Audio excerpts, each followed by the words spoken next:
Welcome to Am I Old Yet? An audio comedy by Floyd Kennedy. And that's a great big welcome whether you've been following the adventures of Helen Doherty for ages or if you've only just discovered her. Helen is pretty old, just like me, and this series of vignettes catches her interacting with members of her family, old and new friends and total strangers, as she navigates her way through this crazy life. The series is sponsored entirely by you, the listener, for which I am so grateful, whether you're donating the price of a cup of coffee at buymeacoffee.com/amioldYet or a regular subscriber on patreon.com/amioldYet. It all helps me to keep my guest artists in coffee or wine. Some of them are wine drinkers, you know. Never mind, let's get on with it. This is episode 9 of season 3. What's the rush? Helen's oldest friend, Joey Wilkinson, is a publisher, and Joey's glamorous niece, Andrea, has come to London ostensibly to help promote the new children's book by Helen's daughter, Janey. However, it soon transpires that she has an ulterior motive. Charlie, one-time suitor of Helen's granddaughter Susie, is back working at the cheese shop cafe, and Helen cannot resist teasing him. Shall we sit outside, Mom? Okay by me. What a gorgeous day, eh? Shame to waste it. What would you like? Flat white? No, I'll have a long black with some hot milk on the side. Oh, I don't know that they do long blacks anymore. Isn't it an Americano these days? Really? Why? I don't know. They just stopped calling them long blacks and started calling them Americanos. But they're not even the same thing. All right, I'll ask for a long black. Thank you. I appreciate that, darling. No point trying to sweet-talk me, Mother dear. Do you want something to eat? No, thank you. Right. Well, I'll be back. Hello, Mrs. Doherty. Can I get you something? Oh, hi. Charlie. No, Janey's just gone inside to order. I didn't know you were working here again. They took you back? New management.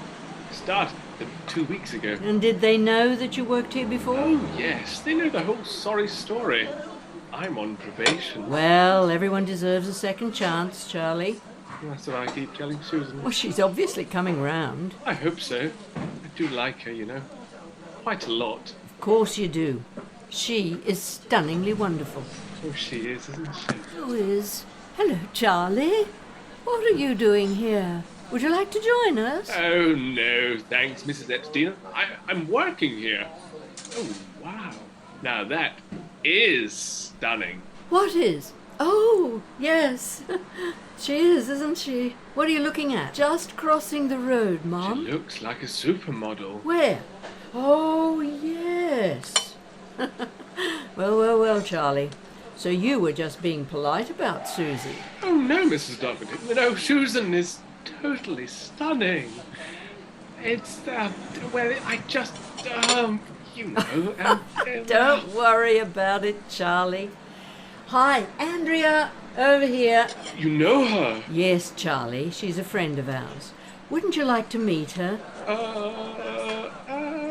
No, sorry. I have to, I have to get on. Work to do, orders to take. See you later. Hello, you two. You beat me. I think I got on the wrong bus. It took me all around the houses. So sorry to keep you waiting. Oh, not at all. We've only just arrived ourselves. Now, can I get you something? I'd love an Americano, if that's all right. Of course. Charlie, Yes, Mrs. Epstein? could you add an Americano to my order, please? Of course, Mrs. Epstein. Not a problem. Thank you. He's cute. Isn't he just? Susie's latest boyfriend, we think. You're Susie? Mine, really. But I let Mum borrow her sometimes. That's big of you. I think so. Isn't she doing a master's in something? Oh, political science. And what does he do, apart from waiting tables? He's a musician. Used to be in a goth rock band, if you can imagine what that sounds like. I don't think I can. I've heard of rock, and I know about goths, kind of. But goth rock? What is that? Or am I just out of date? No more than me. I have no idea what it is. Well, I have an actual CD of it, and I can tell you, from my ancient perspective, it's like thrash metal meets rhythm and blues. Goodness. So, unbearably loud, but with a tune and a good beat. Got it in one. Impressive. How did you get on this morning, Andrea? Well, I found my way to Foyle's bookshop. Your directions were impeccable. It's a fantastic store. They make it so easy to find your way around. And the children's book section is incredible. Oh, I think so. They've come up with such a cute display for your book. Do they stock anything else from Wilkinson Balliol? Oh, yes. They have quite a few of our titles. Your friend Sadie's books are all there, as yours will be too, eventually. Yes, eventually. It won't be long now, surely. You finished the first draft. Sort of. Mom? Yes, Andrea, she has. Waiting to hear back from Georgie. I know. How do you know? Well, don't tell Helen, but I've read it. What do you mean you've read it? Oh, damn. I said don't tell Helen. What? Mom, she's teasing you. American humor. Is that what it is? I get it. Oh, God, you nearly gave me a heart attack. So you've read my crappy little first draft? Yes, I have. And it's not that, what you said, at all. It's a very good little first draft. In fact, I don't believe it's actually your first draft. Oh, well, no, not exactly. It's just the first draft that I sent to Georgie. That's what Georgie said. You can't fool her, you know.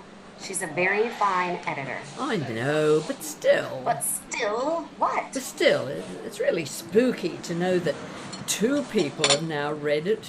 You better start getting used to it, because soon there will be many, many more. Oh, no, not for ages. I'll have to revise it. No, you won't. It's fine. It's going through the galley proofs as we speak. Oh, that's fantastic, Mom. Is it? Of course. It's ready to publish. But I'm not. How do you mean? Why not? I'm not ready. I'm not ready to have my life, my me, out there for anyone and his brother to read about. I'm not. You wrote it. You agreed to write it. You must have talked about this with Aunt Joanna. Yes, I did. She talked me into it. I did agree, but I didn't mean it. Mom? I'm sorry, Janey, but I just didn't. I said yes to get her off my back. I thought it wouldn't be any good anyway. Nobody would want to read it. It's not all that exciting or even interesting. So I just kept going, and I assumed it would come back to me again and again. Okay. So you assumed that, but you assumed wrongly. Is that grammatical? Doesn't sound right. You were wrong. But no buts. It's a good read. It's interesting. It packs a punch. It's really quite fascinating. I don't understand. I haven't done anything interesting or fascinating. Maybe not in the Hollywood blockbuster sense, but you are interesting. And the way you think and the way you write is fascinating. And people will enjoy reading it. I just don't get it. It's just me, having on. Yes. And it's fun, and it's thoughtful. There you are, Mom. I told you. Your coffees. Oh, thanks, Charlie. You're welcome. Thanks, Charlie. Not at all. Did you want anything else? Yes, Charlie, I want to know about your music. Do you write it yourself? Me? Oh, I used to. Not now, though. Why not? I'm taking a new direction with my music. How so? He's going back to school, aren't you, Charlie? School? I'm going back to university. Yes, but they call that school in America. Am I right, Andrea? Oh, yes. It's all school when you're learning. Oh, I didn't know that. Well, I did start a degree a couple of years ago, but I dropped out, and now I'm going to start again. Studying what? Music. Oh. Lovely talking to you, but I have to get I have to get on. I'm wanted back, and yes, I'll just go. Yeah, yes. Off you go, Charlie. See you soon, eh? Oh, that would be lovely, Mrs. Doctor. Just lovely. That was What's the Rush? Episode 9 of Season 3 of Am I Old Yet? By me, Floyd Kennedy. The role of Andrea was played by Lindsay Sweeney, zooming in from Houston, Texas. Charlie was played by Christopher McDougall, zooming in from London, while Helen and Janey were played by me, from my Crone cottage here in Liverpool. Please check out Lindsay and Christopher's biographies on the website, amioldYet.com/guests. Now, if you're enjoying this podcast, it would be wonderful if you could share it with your friends and relatives, and also you'd help to spread the word by taking a moment to rate and review it in your favourite podcasting app, or you can drop a review directly onto the reviews page of the website, amioldYet.com. It would also be greatly appreciated if you could help me to cover the production costs by means of a small donation at buymeacoffee.com/amioldYet, or by becoming a regular subscribing patron on patreon.com/amioldYet. That subscription brings you extra benefits. Thanks for listening. Stay safe.